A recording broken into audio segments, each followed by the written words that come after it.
গাজার আকাশে ধূসর ধোঁয়া কিছুটা হয়তো কমেছে, কিন্তু নতুন আলো আসার পথে কি এখনো কোনো বাধা রয়েছে? ১৫ মাসের রক্তক্ষয়ী সংঘাতের পর হামাস ও ইসরায়েল অবশেষে যুদ্ধবিরতিতে পৌঁছেছে। মধ্যস্থতাকারী দেশ কাতারের আমির Sheikh Tamim bin Hamad Al Thani এক সংবাদ সম্মেলনে জানিয়েছেন, আগামী ১৯ জানুয়ারি থেকে শুরু হচ্ছে বহু প্রতীক্ষিত এই যুদ্ধবিরতি। তবে যুদ্ধের পরে গাজার নেতৃত্বে কারা আসবে সেটাই এখন বড় প্রশ্ন। আর এই উত্তরের সঙ্গে জড়িয়ে আছে গাজার ভবিষ্যৎ, এর জনগণের আশা ও পুরো অঞ্চলের স্থিতিশীলতা।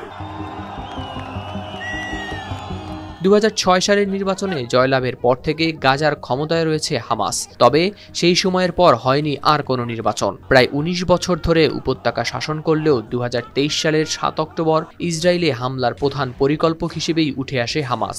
এরপর থেকে গাজায় ইসরায়েলের টানা অভিযান পরিস্থিতিকে করে তোলে আরও জটিল। ২০২৪ সালে হামাসের জ্যেষ্ঠ নেতা বাসেম নাইম এএফপিকে দেয়া একটি সাক্ষাৎকারে জানিয়েছেন, যুদ্ধবিরতির পরে তারা আর গাজা শাসনে থাকতে চান না। একটি নির্ভরযোগ্য সূত্র নিশ্চিত করেছে, গাজার বেসামরিক প্রশাসনের দায়িত্ব অন্য কোনো ফিলিস্তিনি রাজনৈতিক দল বা গোষ্ঠীর কাছে হস্তান্তর করার সিদ্ধান্তে পৌঁছেছে হামাস। গাজার ভবিষ্যৎ নেতৃত্ব নিয়ে ইতিমধ্যেই শুরু হয়েছে আলোচনা। কায়রোতে ফাতাহ ও হামাস প্রতিনিধিদের মধ্যে হয় বৈঠক, যেখানে তারা সিদ্ধান্ত নেন ফিলিস্তিনি কর্তৃপক্ষের মনোনীত যে কোনো দল গাজা পরিচালনা করতে পারবে। অন্যদিকে মার্কিন পররাষ্ট্রমন্ত্রী অ্যান্টনি ব্লিংকেন যুদ্ধোত্তর গাজার পুনর্গঠনে পিএর নেতৃত্বে একটি অন্তর্বর্তী সরকার গঠনের প্রস্তাব দিয়েছেন। তিনি এ কাজে আন্তর্জাতিক অংশীদারদের কাছে জানিয়েছেন সহযোগিতার আহ্বান।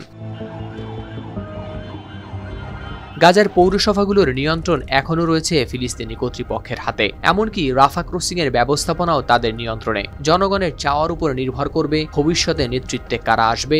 জনগণের সমর্থন থাকলে হামাস আবারও ফিরতে পারে ক্ষমতায়। হাওলাদার শামীম, RTV।